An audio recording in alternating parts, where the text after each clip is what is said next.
really loud.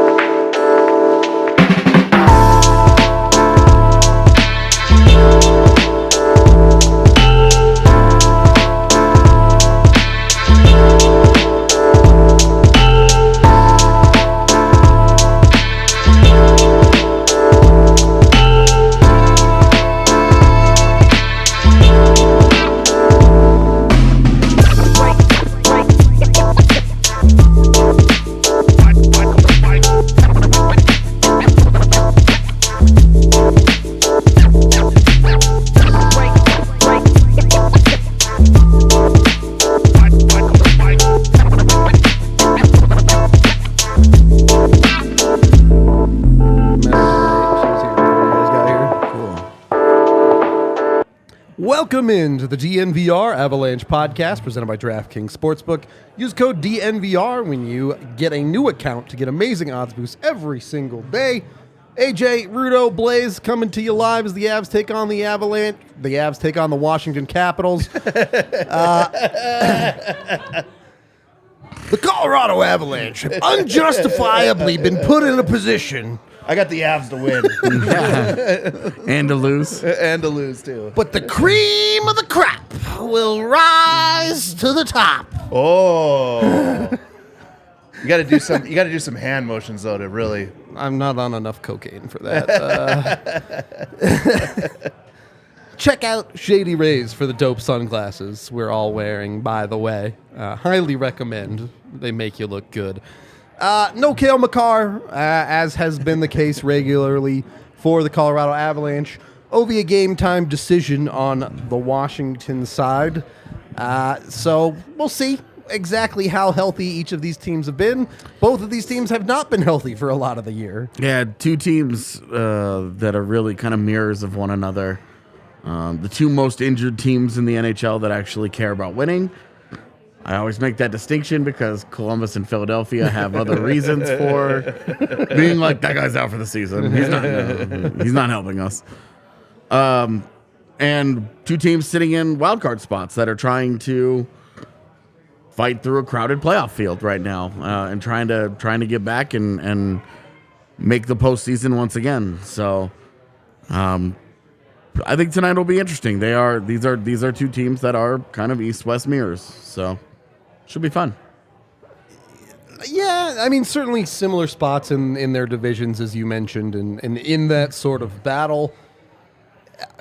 Colorado continues to be in this weird spot with injuries where it's kind of just a holding pattern. Makar, again, took morning skate, had a long talk with Bednar. They opted not to go tonight. Manson, Byram, all those guys kind of sit in the same boat of probably going to be after the All-Star break at this point. So let me ask it to you this way. Is Colorado good enough to take on Washington as is and win? Assuming OV is in. Absolutely. Okay. I think they're definitely there. I mean, they have the same issues going on. You alluded to it. Like, they're missing some of their high-end talent. You're missing, John Carlson sounds like he's out for the year with a broken face after he took that puck in the face against the Jets. Not a good time. Not a good time. So, I mean, they're having that same thing where they just can't stay healthy. And it kind of mirrors what the Avs are doing. I think, like, where they are missing depth is on the defensive side. Yeah. And it kind of matches up, with what's going on with the Avalanche right now, with the injuries sitting on the defensive side of the puck right now for the Colorado Avalanche. They've also had some decent defensive depth, with... Like, they've always been a team that maybe didn't really have that really high-end top pairing. John Carlson's obviously a very good player. Yep. But, like, in terms of, like, a number one... I don't think he'd be pushing too many top tens at this point in his career. Sure. But, like, going down the line, like a solid, like it's like a solid unit, right? You look at Colorado on the other side, and it would be the same thing if they were healthy. Yeah. But with no Cale Makar, I mean, you're talking about playing a defense with Curtis McDermott, Jacob McDonald, Andreas Englund, Brad Hunt, like... It's a tough look. That's a lot of Colorado Eagles. It is. You know, like that's like 2.5 guys. McDonald being the half because I'm just not sure what's up there. But that's like 2.5 guys that the Eagles thought they were going to have more often than not this year. Yep. For the record, Ovi did take warm-ups, so presumably going to be in. We've seen that before. Yeah. Which I mean, I like. Obviously not rooting for him to score against the Avs, but literally every goal that guy scores is writing history right now. Yeah. So you just want to watch cool stuff happen in a hockey game. Ovi on that side of it. On the Avs side of it, first of all, Eric Johnson's 700th game as an Av. Kind of cool. He's the second most games played for a defenseman in Just an Avs uniform. Feels like it should have happened a long time About ago. 3 years ago, yeah. Unfortunately, the injuries caught up with him a little bit. But It's this every time he hits a milestone, you're like, cool, but is also that the last one he's gonna hit? it's about time. Yeah. The bigger one, if the Avs do manage to win this game, though, Jared Bednar would become the winningest coach in franchise history. That includes the Quebec Nordiques, a franchise that is nearly 50 years old at this point. Pretty neat that we all get to experience the best coach in that franchise's history.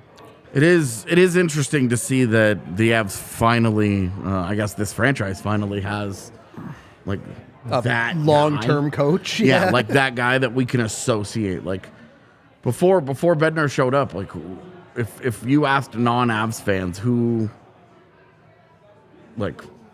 the coach, if you were building your all-time lineup, right, your all-time Nordiques Avalanche lineup, you could have gotten through some really, really good players. Yeah.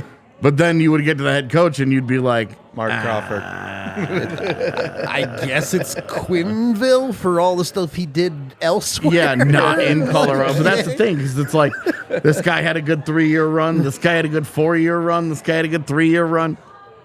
You know, like before Jared Bednar, there wasn't really an identifiable coach. Ooh, Patrick Waugh. That was like that you would be like, that's the guy for them. Oh, for sure. So that it just would not have been. He didn't exist yet, and now Bednar's that guy. He wins the Stanley Cup, and he's on the verge of being the winningest coach in franchise. He's already the winningest Avalanche head coach by a mile. Yeah. He's the longest tenured Avalanche head coach by quite a bit. All that. So It's really wild to see too, right? Like in this day and age where it's just like, what have you done for me lately? Obviously, Bednar has been able to do it because every year the team just keeps getting better and better and better till they won the Stanley Cup. Yeah. You know, and like there was those those little lapses where people are saying fire Bednar after, a stretch of 3-4 game losses. And lucky, you have the front office that is supporting this coach. Yeah. And he's doing what he's doing. I did want to talk about that a little bit. How much credit does Jared Bednar deserve this year for holding things together Plenty. as the Avs have battled these injuries? Yeah, plenty of credit. I mean, he doesn't deserve all of it. He's Of course. in the same way that we deflect blame by saying, he's not even on the ice right now. He's not out there doing the thing. In that regard, he deserves plenty of credit for. Where are your sunglasses, Susie? They're upstairs. I have an important question for you guys What's that? related to the Avs broadcast. Okay. Okay. Why is that guy always in his wine room and not in a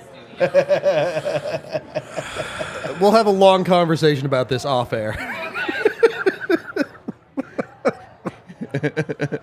I hate it so much. If you say Always so. Thank do. you. Always do. Your shady rays look amazing. Thank you. Handsome. It's true. So, Bednar deserves plenty of credit. Yeah. He deserves a lot of credit for keeping it together and for finding some guys that, being willing to use guys in situations where they really need to. They've got guys that they can use in different situations that they would not have used otherwise. How much did Jean-Luc Foudy was already having a really good AHL season, but how much did it really help him to come up, play in the NHL, Get play that as well as he experience. did, Yeah. kind of get that love from the organization that has since catapulted him into a career year down there. How much did that help him? How much did that push him forward?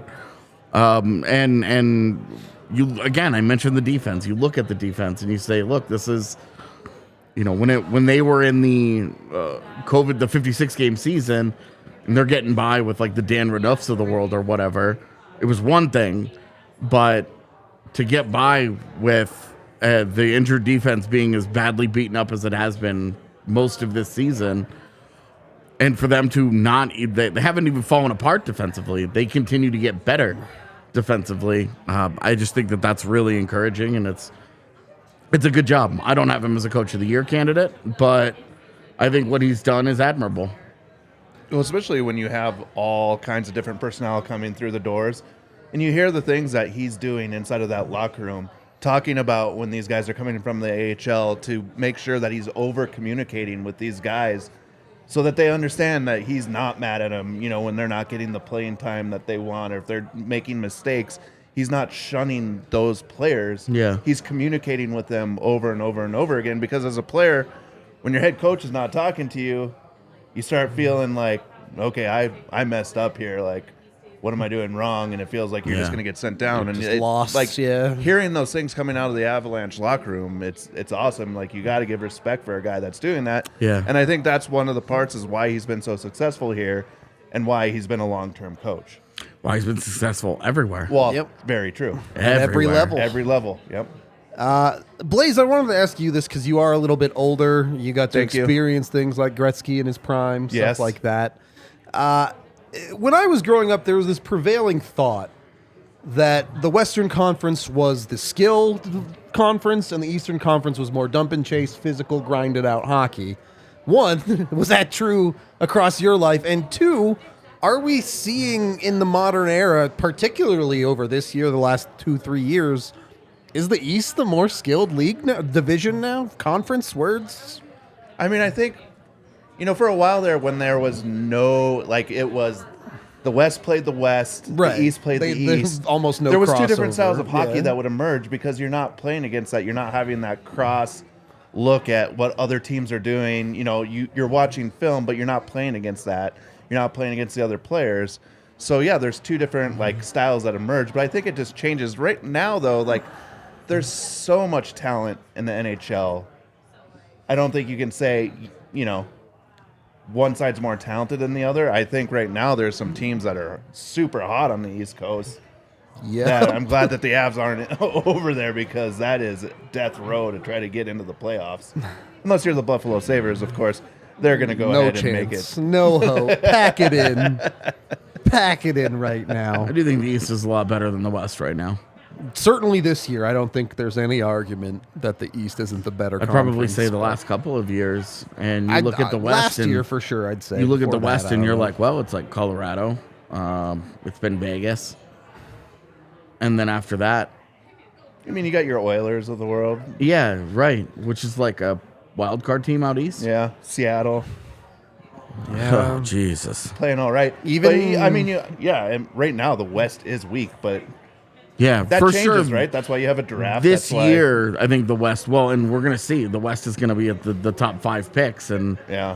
all that talent that's coming in this all-time great Nope. draft is gonna go out west. And it's Nope, gonna, nope, Dude, this- nope. This this is why draft's we're gonna be rooting for crazy. Columbus, all right? I mean, Columbus can't pick all those guys. If Columbus walked up to the podium and was like, we're going to pick Adam Fantilli and Connor Bedard and Matvei Michkov, Leo Carlson, then that would be a great break for the Avalanche. We Yeah. need Philly to help us out a little I bit, asked, too. I asked Twitter, is this year going to be better than 2019's draft? Oh, easily. I Will don't it be think it's better close. than 2015, though? Good luck, because Yeah. that's the modern draft Is class that you're 2015 chasing. better than 03? That's the real Not question. yet, but it will be. You think so? Yeah, absolutely, I do. All right. We'll see. Only the future will tell us about those things. Blaze, make us some money tonight, would you please? Yeah, let's go. Let's see what I got here. It might be some things that you've seen before. Imagine that. Why is it so large? She keeps making it in 4K Oh, my for goodness. our 1080p all right, stream. All right.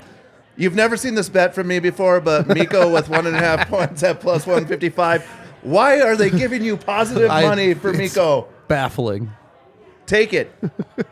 Taves over a half a point on the power play with no Makar.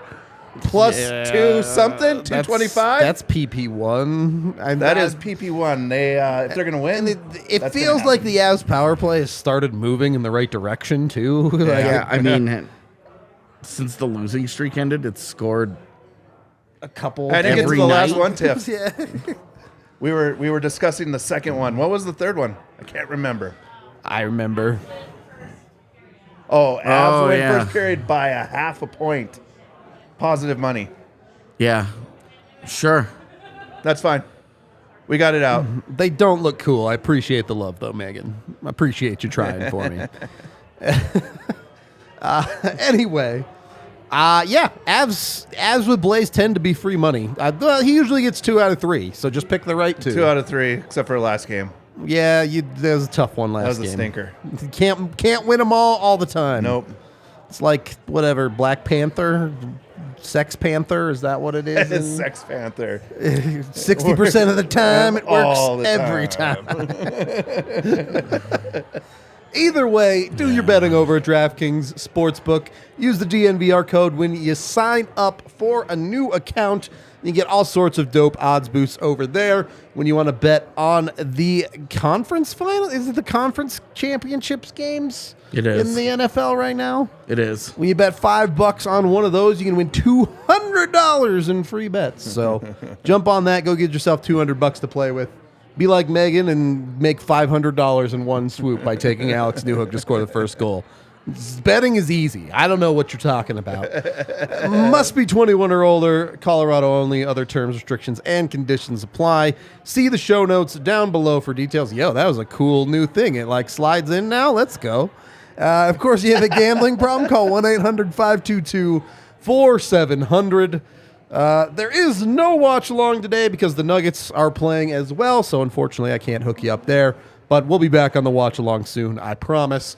Other than that, be sure to tune in post-game, like, subscribe here on YouTube. Do all that good stuff to help us out in all sorts of ways. We appreciate all of you, and we will talk to you after the game. Rudo looks like the guy from They Live. From what? I'm here to chew bubblegum.